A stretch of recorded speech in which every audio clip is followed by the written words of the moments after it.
Hey guys, welcome to Hampi Vlog Part 2.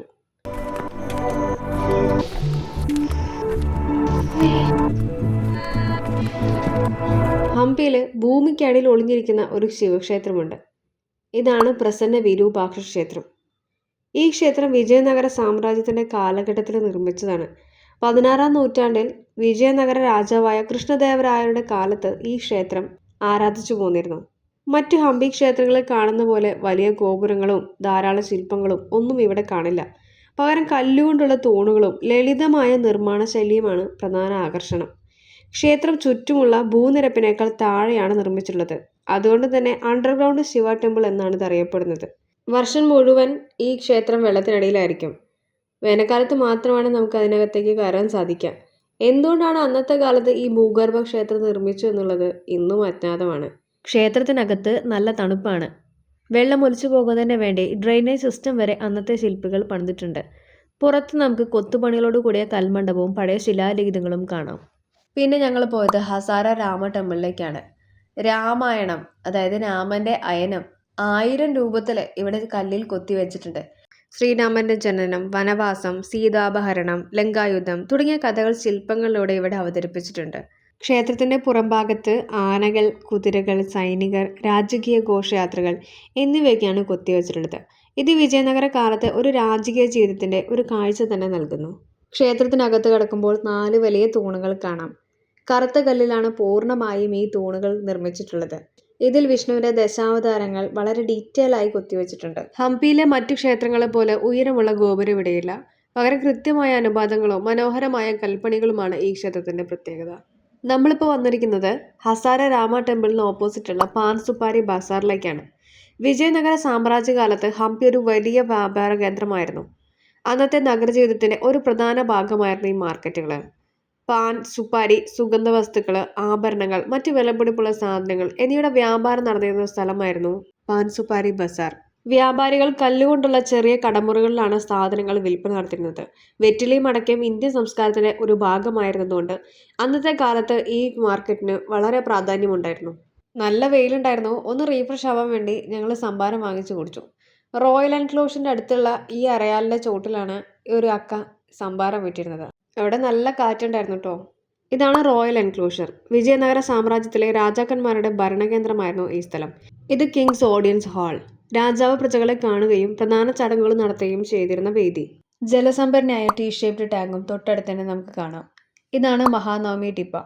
പണ്ട് രാജാക്കന്മാർ ഉപയോഗിച്ചിരുന്ന വലിയ രാജകീയ വേദിയായിരുന്നു. ദസറ ആഘോഷമായ മഹാനവമി ഉത്സവം ഇവിടെ വെച്ചാണ് ആഘോഷിച്ചിരുന്നത്. ഇത് സീക്രട്ട് ചാമ്പർ. ഭൂമിക്ക് അടിയിലേക്ക് പണിതിരിക്കുന്ന ഒരു അണ്ടർഗ്രൗണ്ട് ചാമ്പറാണിത്. ഈ മുറിയിലേക്ക് പ്രവേശിക്കാൻ ആദ്യം ചെറിയ പടിക്കെട്ടിലൂടെ താഴേക്ക് ഇറങ്ങണം. പിന്നീട് അങ്ങോട്ട് ഇരുട്ട് നിറഞ്ഞ ഒരു ചെറിയ ഇടവാഴിയാണ്. അതിലൂടെ പോയാൽ സെൻട്രൽ ചാമ്പറിലേക്ക് എത്താം. ഞങ്ങൾ ഫ്ലാഷ് ലൈറ്റിന്റെ ഹെൽപ്പോട് കൂടിയിട്ടാണ് കേട്ടോ മുന്നോട്ട് പോയിരുന്നത്.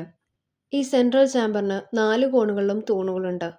ഇവിടേക്കുള്ള ചെറിയ കവാടവും കട്ടിയുള്ള മേൽക്കൂരയും കണക്കിലെടുക്കുമ്പോൾ ഇതൊരു പക്ഷേ നിധി സൂക്ഷിക്കുന്ന മുറിയായോ സംഭരണശാലയായോ ഉപയോഗിച്ചിരിക്കാം. പിന്നെ നമ്മൾ പോയത് സീനാൻ എൻക്ലോഷറിലേക്കാണ്. ഇത് ക്വീൻസ് പാലസിന്റെ ബേസ്മെന്റ്. സീനാൻ എന്ന വാക്കിനർത്ഥം സ്ത്രീകൾ താമസിക്കുന്ന ഭാഗം എന്നാണ്. വിജയനഗര രാജകുടുംബത്തിലെ രാജ്ഞിമാരും സ്ത്രീകളും ഉപയോഗിച്ചിരുന്ന പ്രത്യേക സംരക്ഷിത പ്രദേശമാണ് ഇത്. ലോട്ടസ് മഹൽ. കെട്ടിടത്തിന്റെ രൂപം ഒരു വിരിഞ്ഞ താമരപ്പൂവിനെ ഓർമ്മിപ്പിക്കുന്നതിനാലാണ് ഇതിന് ലോട്ടസ് മഹൽ എന്ന പേര് ലഭിച്ചത്. ഇതിനെ കമൽ മഹൽ എന്നും വിളിക്കാറുണ്ട്. ഇതിന്റെ ഉപയോഗത്തെക്കുറിച്ച് വ്യക്തമായ രേഖകളില്ല. രാജകുടുംബത്തിലെ സ്ത്രീകൾ വിശ്രമിക്കാനോ രാജകീയ വിനോദങ്ങൾക്കോ വേണ്ടിയായിരിക്കാം ഉപയോഗിച്ചിരുന്നത്. സീനാൻ എൻക്ലോഷർ ഉയർന്ന ചുറ്റുമതിലോട് കൂടിയ ഒരു സംരക്ഷിത പ്രദേശമാണ്. ഈ പ്രദേശം സംരക്ഷിക്കുന്നതിനു വേണ്ടി ഇൻഡോ ഇസ്ലാമിക് സ്റ്റൈലിൽ നിർമ്മിച്ച 3 വാച്ച് ടവേഴ്സ് കാണാം. ഇത് എലിഫന്റ് സ്റ്റേബിൾസ്. രാജാവിന്റെ സൈന്യത്തിലും രാജകീയ ചടങ്ങുകളിലും ആനകൾക്ക് വലിയ പ്രാധാന്യമുണ്ടായിരുന്നു. അതിനാലാണ് അവയ്ക്ക് വേണ്ടി ഒരു വലിയ ആനക്കോട്ട തന്നെ നിർമ്മിച്ചത്. ആകെ 11 അറകളുള്ള ഈ കെട്ടിടത്തിൽ ഓരോ അറയ്ക്ക് മുകളിലും വ്യത്യസ്ത രൂപത്തിലുള്ള ഡോംസ് കാണാം. വിജയനഗരത്തിന്റെ സമ്പത്തും സൈനിക ശക്തിയും കാണിക്കുന്ന ഒരു സ്മാരകം കൂടിയാണിത്. ഇത് ക്വീൻസ് ബാത്ത്. വീഡിയോ എടുക്കാൻ പറ്റില്ല. പിന്നെ ഞങ്ങൾ അവിടെ നിന്ന് ഇറങ്ങി നേരെ പോയത് അഞ്ജനാദ്രി ഹിൽസിലേക്കാണ്. തുംഗഭദ്ര നദിയുടെ മറുകരയിൽ ആനകുണ്ടി എന്ന പ്രദേശത്താണ് ഈ മല സ്ഥിതി ചെയ്യുന്നത്. ഹിന്ദു വിശ്വാസപ്രകാരം ഇത് ഹനുമാന്റെ ജന്മസ്ഥലമായ കിഷ്കിന്ധ മേഖലയുമായി ബന്ധപ്പെട്ടിരിക്കുന്നു. മലയുടെ മുകളിലെത്താൻ ഏകദേശം 575 പടികൾ കയറണം. മുകളിലെത്തുമ്പോൾ ചെറിയ ഹനുമാൻ ക്ഷേത്രവും താഴെ ഹംപിയുടെ പാറക്കെട്ടുകളും തുംഗഭദ്ര നദിയും പച്ചപ്പുള്ള പ്രദേശങ്ങളും കാണാം. നല്ലൊരു സൺസെറ്റിന് ശേഷം ഞങ്ങൾ റൂമിലേക്ക് തിരിച്ചെത്തി. ഒന്ന് ഫ്രഷ് ആയിട്ട് സ്ട്രീറ്റ് വാക്കിന് ഇറങ്ങി. വിരൂപാക്ഷ ടെമ്പിൾ പകല് മാത്രം കാണാനുള്ള പ്ലേസ് അല്ല ട്ടോ. രാത്രി ഇവിടെ ഒരുപാട് ഷോപ്സുകൾ ഓപ്പൺ ആണ്. നമുക്ക് എന്ത് വേണമെങ്കിലും ഇവിടുന്ന് ഷോപ്പ് ചെയ്യാം. ദാ ഈ ഒരു ഷോപ്പ് കണ്ടോ? എനിക്ക് ഒത്തിരി ഇഷ്ടമായിട്ടോ ഇവിടെ കയറിയപ്പോൾ. ഇവിടുത്തെ ഒരുപാട് ഐറ്റംസ് ഉണ്ട്. ഇതാണ് റെയിൻ ഡ്രം ട്ടോ. വാട്ടർ ഡ്രോപ്സ് വീഴുമ്പോൾ മ്യൂസിക്സ് പ്രൊഡ്യൂസ് ചെയ്യുന്നതാണ്.